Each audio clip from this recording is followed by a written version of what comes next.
Hello and welcome to another episode of the Anime Lounge Short Flights. I'm your host Lance here to talk about Undead Unluck, episode 14. And today we have a great episode. It was the continuation of the fight with Unrepair. Everything happened right in the sky. It's very interesting.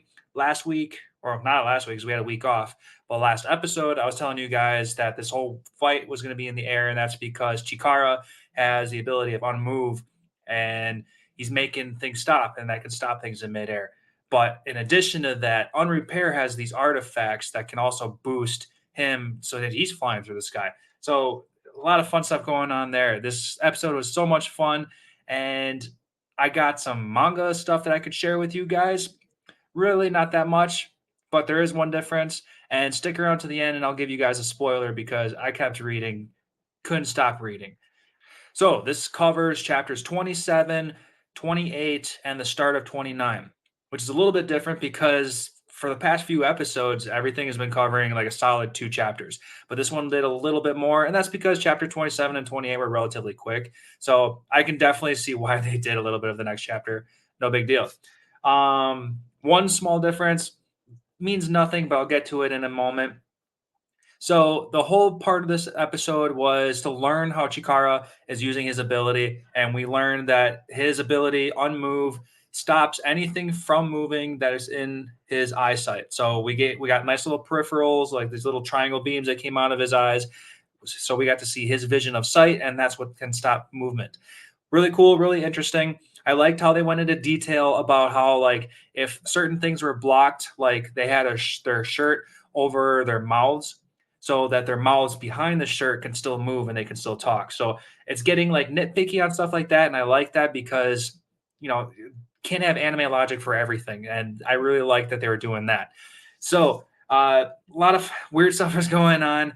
Fuko ends up kissing Andy right on the cheek. Nothing too special, but it's enough to summon a meteorite. We can't. We need like a power scale on what kind of touches do what, but I guess this was an affectionate enough kind of touch. So this one kiss summons a meteorite, and we're learning that Lotla, the girl that is being held by Unrepair, uh, her ability somehow makes things miss their mark. So I picked that up from the subtitles. So I want more information on Lala because she's really interesting and we really don't know much about her. But anyway, this meteorite comes, and even a meteorite doesn't have the potential to hit them because it goes right around them. Interesting enough, hits the ocean, big splash.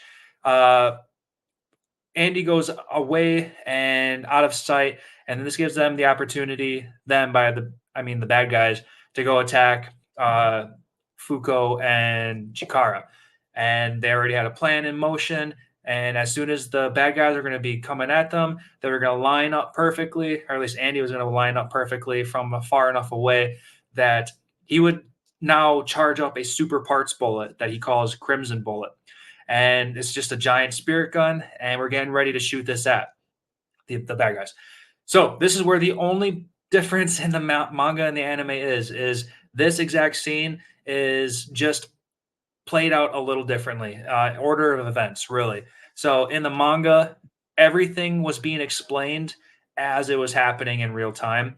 So he was getting in the back, he was charging up, and they were explaining that he's 100 meters away, and the only way that this big bullet could hit them correctly without disappearing or not having no energy behind the bullet to do any damage is to put everything he has into this bullet, all of his blood, all of his well, they said calcium, so just everything behind it. And this was going to be a one or all or nothing kind of a shot. If he made it, awesome. If he missed, if this messed up, he could have essentially died because he's taken on a lot of damage from Unrepair, so he wasn't going to be able to recover properly or normally. So that was very interesting too, because he's just taking all these hits from that artifact blade thing that he was fighting, and that was very cool, kind of a weapon. But anyway, he puts all of his energy into one bullet, all or nothing, and it manages to pierce Unrepair, knocking him out, and eventually, they escape with a whale. What the hell's up with this whale? This whale just is just traveling from point A to point B. It's carrying our bad guys, all four of them. The dude that can make weapons, and the other one I can't remember right now. The weapon guy was pretty interesting. But anyway, what the hell's up with that whale? I want information on that. So that's interesting enough. And whatever, they leave, and we ended up asking Chikara to join the union.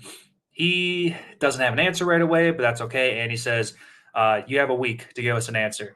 And I'm very interested in, if he's such a coward when it comes face to face opportunity kind of situations with, you need to have your A game out at all times. And, he's a coward. I don't know what to expect out of him. Yeah, he used his ability twice, and especially that last time, very crucial, but he needs to be able to do it at all times. So I'm very interested in what his answer is going to be. We didn't get an answer because at the end of the episode, we got interrupted by a very small unrepair. And that's where we left off. And now I'll give you the spoiler. Unrepair did actually die. He got shot through the heart with that parts bullet, officially dead. But he explains that he can be revived. I didn't go too far ahead, so the reviving and the growing process, I didn't get a good explanation on, because they really don't go into that quickly. But I assume he just has a rapid growth thing. I assume it's another artifact because dude has apparently a lot of artifacts. And speaking of artifacts, he appears in front of Andy and Fuko because he wants to give them an artifact, and it's going to be a gun. And that's where I'm going to leave it because that's enough of a spoil. So I hope you guys enjoyed that part. I can't wait for next week's episode. I love this anime so much. That's why I kept reading. That's why you get a spoiler. So now you're on my page. Thanks everyone for listening, and I will catch you guys next week.